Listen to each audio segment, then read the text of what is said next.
All right. Hello and welcome everyone to the Comstock Fireside Chat. My name is Robert Blum, managing partner at Lytham Partners, and today I'm pleased to be moderating a Q&A discussion with Corrado de Gasperis, Comstock's executive chairman and chief executive officer. Comstock trades under the ticker LODE on the NYSE American. Corrado, welcome. Robert, thanks for having me. It's a pleasure to be here. Fantastic. Let's jump right in. Talk a little bit about the origins of Comstock and what inspired the company's focus on this technology development. Absolutely. So let's start with the Comstock origin, then I'll talk a little bit about how I segued into it. But the Comstock was one of the largest silver discoveries in 1859, shockingly producing, almost 200 million ounces of silver and over 8 million ounces of gold. But the real story underlying the district was all of the industrial innovation that was required to get that much gold and silver, out of the mines, right? So it really became a hub of industrial mining innovation and is still a recognized national landmark to that end. But, in the 1900s, things wrapped up with the old timers, and the district was pretty defunct and dilapidated, for lack of a better word. It was started to revive itself maybe more as a tourist attraction. And my origin was I spent the first part of my career turning around a global industrial graphite company that was frankly the one of the largest renewable supply chains in the world, taking petroleum coke from the industrial oil and gas refining process, converting it into synthetic graphite, and then making electrodes that recycled scrap metal in electric arc furnace. And so, my origin was that there really was never a conflict between practical deployable technology, clean energy, clean processes, renewables, and making money. And so I guess because we turned that company around, we restructured it, recapitalized it, we systematized it, which means we took it from being a siloed, country company, independently run series of fiefdoms into one system. And by doing that, we unlocked not only a tremendous amount of capacity and profitability, but then we unlocked all of the innovation that was stuck inside those silos. The last 5 years I was there, we filed 700 new patents and launched five new products into the market, getting recognition as the top 100 commercialized products 5 years in a row. So, but somehow that dubbed me as a turnaround guy, and in the metals and mining sector. And so I got a call to see if I could help, revitalize, reinstitute, this mining district. And I didn't really know anything about mining or gold and silver for that matter. But we did the same thing. We reorganized it, we recapitalized it, we proved out the resources, we put it into production, and we got national, state, and local recognition for our stewardship, our environmental restoration and reclamations, and proving out, the resource. So I went to the board about 5 years ago, which is really the answer to your question. And I said, look, we've fixed broken companies a few times now. Why don't we take this platform of innovation, this platform of systems thinking, and invest in new renewable technologies? And therein lies how Comstock Fuels and Comstock Metal Recycling was born, very, very much with the idea that a platform, with a systemic mindset could make major impact, on new businesses. That's a fascinating history there, and maybe let's dive into each one of these. Right, you mentioned the mining already. You mentioned fuels and metals. Yeah. Uh, we'll go into each one of them in just a minute, but maybe expand upon that commonality really that runs Yeah. through each of them and what drives this business here. Absolutely. I mean, the challenge that the board made to me and I made to the board is, can we elevate and operate something that's truly sustainable?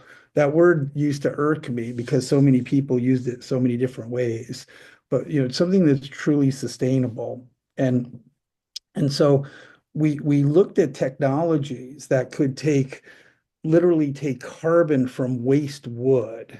I mean, the initial thought was, how do we how do we make a mine sustainable? And we were mocked, like there's a finite resource in the ground, Corrado. It's gonna be expended. It's gonna be depleted. And I said, well, that's not good enough. We can think better than that. And so the initial idea was taking these materials from waste electrification products. Could we get it out of batteries? Could we get it out of solar panels? And then we also explored, could we get, value, carbon out of waste wood? And therein was born, this wood to fuel technology. And therein was born this, waste metals, waste electrification products to silver technology. And I'll tell you, one thing that we're very proud of is we now have a platform where we believe in the metal recycling. We have created a silver mine. People are calling it an urban mine, but a silver mine that never depletes and continues to produce, and an oil well that never depletes and continues to produce. In both instances, they improve the environment. They don't hurt the environment. Hence, no conflict, right, between doing good and making money.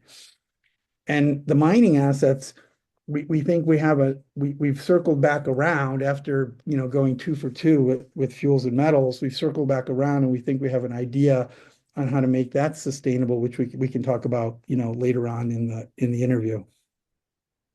Well, let's go into fuels first, right? So let's maybe talk about some of the where you stand, some of the key agreements that you have.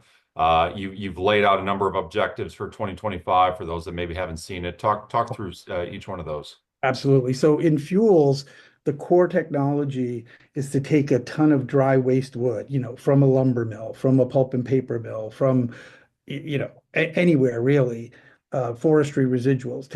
And there's abundances of it. So when we looked at this supply chain, we said, what's the bottleneck? Where's the constraint in this macro fuel system? And shockingly, in the renewables, it was feedstock. It wasn't anything other than there isn't a sufficiency of affordable feedstock. People were using very expensive vegetable oils. They were competing with the food chain. So our technology takes a ton of waste wood, which has two major components to it. Cellulose, which is carbohydrates and sugars, which most people are familiar with, and lignin, which is a dense carbon sort of protector of the wood that most people are not familiar with. It was common practice to be able to extract cellulose and make pulp and make paper and make alcohols, even ethanols with that. But it was not a practice at all to do anything with the lignin. So we cracked the code on the lignin. We were able to liquefy it with what we call an organic solvent, an organosolve process, and create a material that we call bioleum, which is, the functional equivalent to petroleum. And what happened, the skinny of it was people went from an industry standard of 45 to 50 gasoline gallon equivalents per ton of wood to us catapulting to doubling that number to 100 because we were using all the wood versus less than half the wood, and then increasing that to 125, and now we're at 140. So this is a monstrous breakthrough in yields. It's not only the highest yielding process on earth for waste wood to fuel, it's also carbon negative. It's very, very low carbon impact. And now with the new feedstocks we're introducing, it goes to carbon negative. So with the abundance of wood, with the ability to extract 140 gasoline gallon equivalents, and with the ability to actually take abundances of feedstock and grow purpose-grown feedstocks, we really created a situation now where we have oil wells that never stop producing. And so we signed a critical agreement with Hexas Biomass, which has a purpose-grown fuel stock. Corn yields like 10 barrels per acre per year of oils. Hexas yields 100 barrels per acres per year. So we've unlocked this incredible natural resource, that decarbonizes as you go. We also signed an agreement with RenFuel, which is a company that takes this lignin this crude lignin that we produce, and it esterifies it, makes it into an oil that blends immediately with vegetable oil. And lastly, we signed an agreement with the National Renewable Energy Lab. They're recently highlighting that it's one of the most promising projects that they have, because not only is this the best source to make sustainable aviation fuel, they have technologies to increase the yield and break what they call the blend wall to eventually be able to not have to blend sustainable aviation fuel with Jet A, but make it a drop-in fuel. So it's going remarkably well. We signed 5 international license agreements. We've gotten grants from the state of Oklahoma. We've gotten bond allocations from the state of Oklahoma.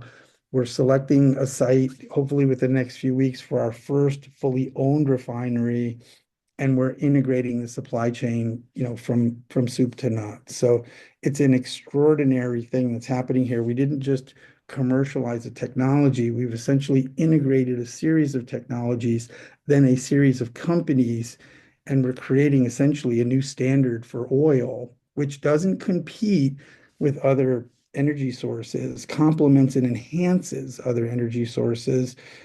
So the notion of making countries energy independent, or frankly making the US energy dominant, is right in our bullseye, right in our wheelhouse. Fantastic. For most companies, probably be digging more into just the fuels, but there is 2 other areas as well. So in the interest of time, we'll sort of move on to the metals. Again, talk about sort of the technology, the process, the facilities, and the objectives here for 2025 within the metals. Absolutely. So, coming from a silver mining background, we had good metallurgical uh, professionals. We had good, mining engineers and geologists, and we were looking at what could we do better, what could we do more. We thought initially taking, lithium-ion battery and recycling it would make some sense, getting some of the lithium, nickel, cobalt, manganese, out of there. But we decided that it was a crowded space. It was in a very early space, and there was still a lot of technology development to go. So we pivoted to recycling solar panels, which seemed to be missed by most. Not only were solar panels supposed to last 25 to 30 years, and were only lasting 12 to 15, but nobody had the capacity to scale for the amount of panels that are now end of life and coming out of the market. It's creating a crisis. California went one step further and prohibited the use of these panels to going into landfills. So as we're sitting here in Nevada, right on the California border, we built a facility that can recycle solar panels. And the technology, Robert, the real claim to fame, the real differentiator is that all of these products, be it a solar panel, be it a battery, you name it, they all have these laminates and plastics and glues that really make it impossible to reuse the minerals if they're contaminated with those substances. So what our technology does very efficiently is it eliminates cleanly the laminates, the plastics, the glues. One person said to me once, the hardest thing to recycle is a milk carton, because that stingy, nasty little film on the outside of it, that waxy plastic. And that's the issue exactly in the industry. So we're able to eliminate the laminates, produce clean aluminum, clean glass, and then what we're shocked by is like a super silver rich tailings. And so today we're getting paid to take these end of life panels. Some people call that a tipping fee. It's an environmental service fee. We're taking that material, we're reprocessing it, and then we're selling the aluminum, selling the glass, selling the silver. And in our first facility, we expect to do 100,000 tons per year, which would be remarkably profitable, 50, 60, 70 million in cash flow from a 12 to $15 million investment. But as exciting as that is, one facility would make us the second largest producer of silver in the state of Nevada. 2 facilities would make us the largest producer, might as well be the largest producer in the country, because Nevada leads in silver mining. And there's no stopping from there. So legitimately a silver mine that never stops producing.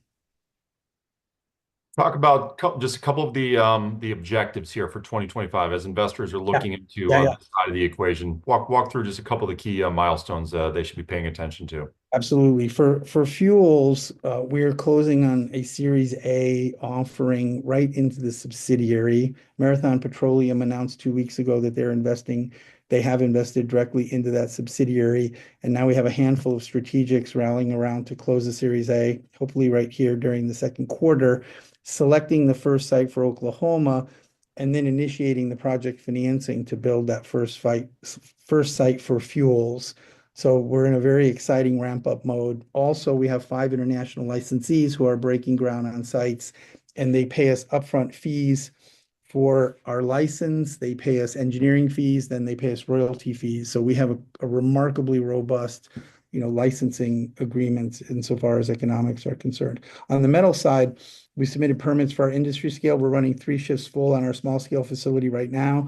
The biggest milestones will be getting the large customers. We're getting almost all of if you look at the top 10 generators of solar panels, the largest utility companies in the country, the largest clean energy companies in the country, we're locking them all up as our customers, frankly, because we're the only solution that A, can scale to their size, and B, is certified as an end of life zero landfill solution. So none of the materials we take in will end up in a landfill. So announcing those customers, announcing the completion of our permits, getting the first industry scale up and running, that's 2025. So really we're in a fast growth mode for both of these businesses. And obviously then circling back to where you started here with the mining, for those not familiar on the silver gold, just sort of walk through the operations that you still have and Yeah. how you intend to utilize those assets. Absolutely. So we have almost 12 square miles of mineralized contiguous properties in northern Nevada. It's literally the Comstock LODE, hence our namesake Comstock Inc., hence our trading symbol LODE. But we have 2 resources that total almost 700,000 ounces of gold and over 7 million ounces of silver on just a small portion of the district. The first resource is the Lucerne, the second resource is the Dayton. We're excited about both those resources. The economics were attractive to us at the 1,800 to, let's say, $2,000 an ounce gold. Gold's over $3,000 an ounce today. Silver still lagging, but at $33 an ounce. The cash flow from Dayton alone would be 400 million over a 6-year mine life. That's net of everything.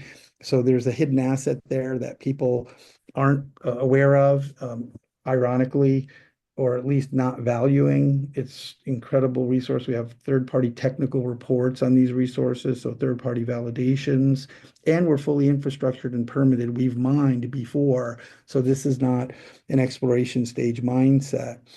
The last thing I'll say is we challenge the teams that they have to do better than just mining profitably.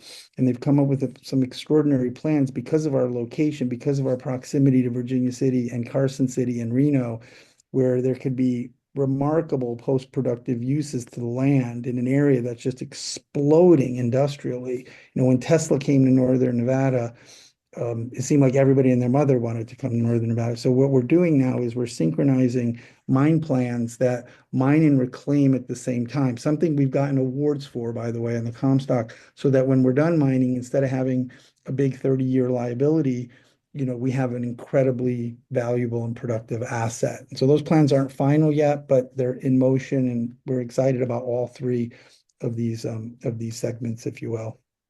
Fantastic. You know, in some of your discussions here, conference calls, press releases, you've sort of talked about ultimately your goal is to create two high growth publicly traded companies, right? A renewable metals and a mining company, and sort of a renewable fuels company there. Talk sort of through what the vision is, bigger picture for this company, longer term, and how everything you just described here comes together. Yeah, I love to. So we have this very systemic mindset, right, where we build systems and we really focus extraordinarily on a singular goal. The overriding goal of the company is to accelerate the commercialization of these breakthrough impactful technologies. You can see we're doing that with fuels, we're doing that with metals. And this acceleration of commercialization has to do with the what we call the valley of death. Hugely impactful ideas, great technologies that get stuck, on a continuum from 1 to 9, the technology readiness levels continuing from 1 to 9, they get stuck at 3, 4, and 5. And the reason for that is not because the ideas aren't great, not because the founders or inventors aren't geniuses, not because they ultimately couldn't be economically feasible. It just takes a breadth of competencies to cross the finish line. We're not playing golf, right? We're playing football. You need a full team to get over the finish line.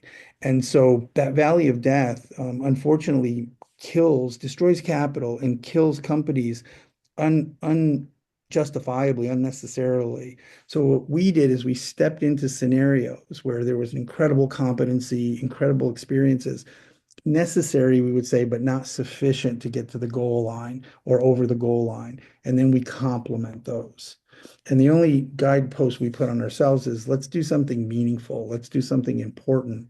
So to create literally an oil well that never stops producing, to create a silver mine that never stops producing, that simultaneously impacting the environment is meaningful. So I guess now, and we're very humble about this, but we've been so successful with these two businesses that the capital that's being attracted to them, especially fuels, is saying, we don't understand why you have three different businesses. We don't understand metals and mining. Wouldn't it be better, Corrado, if it was a standalone fuels company? We're very excited about that. And I said, yes. It seems like at this point it would be better. We're getting a tremendous amount of focus capital interested in fuels. I know that if some of the resource investors understood, what seems to be under the cover right now for metals and mining, we're about to unlock an extraordinary precious metal resource. Core Mining is the largest silver miner in Nevada. They produce over 4 million ounces a year. But every year that they produce those 4 million ounces, their resources deplete by more than that number. Our our resources don't deplete. In fact, they keep growing overwhelmingly. And so a public Nevada-based public company, Comstock, symbol LODE, that really unlocks an innovation in terms of metals and precious metals is super exciting. And then an Oklahoma-based fuels company, also public, that unlocks a new standard in oil. I think it's something we're going to feel proud of. And I want to emphasize to the audience that we have fully dedicated teams. I'm not running either one of these businesses. They're all loaded with top technologists, top engineers, top experienced, seasoned executives that are commercializing global supply chains. Most people see fuels as a remarkable global supply chain, and they see metals as a remarkable regional play. It's not a regional play. It's going to go global, and there's nothing stopping it. So it's really, really, we feel very proud of the teams, and we're very excited about what's about to happen here. Fantastic. Well, again, fascinating opportunity here. I guess maybe any closing remarks before we got just a couple of minutes left. I would just say that we're quickening. It always seems like it takes forever to do these things. You're not just commercializing one niche of one technology into one segment of one market. We're consolidating and integrating a true global system of technologies, of competencies, frankly, of companies working together. But we have reached a critical mass in the context, or readiness, if maybe is a better way to say it, where we're actually commercializing. So you're going to see the metals revenue pop, meaningfully. You're going to see the fuels contracts, commercialization partners pop meaningfully. And in the fuels case, that'll probably be kicked off by a Series A offering that will have participants that we could only be remarkably proud of being part of our system, or we become part of their system, however you think of it. So that's coming, April, May, June, July. It's happening very quickly. Fantastic. Well, Corrado, thank you so much for your participation in the discussion here today.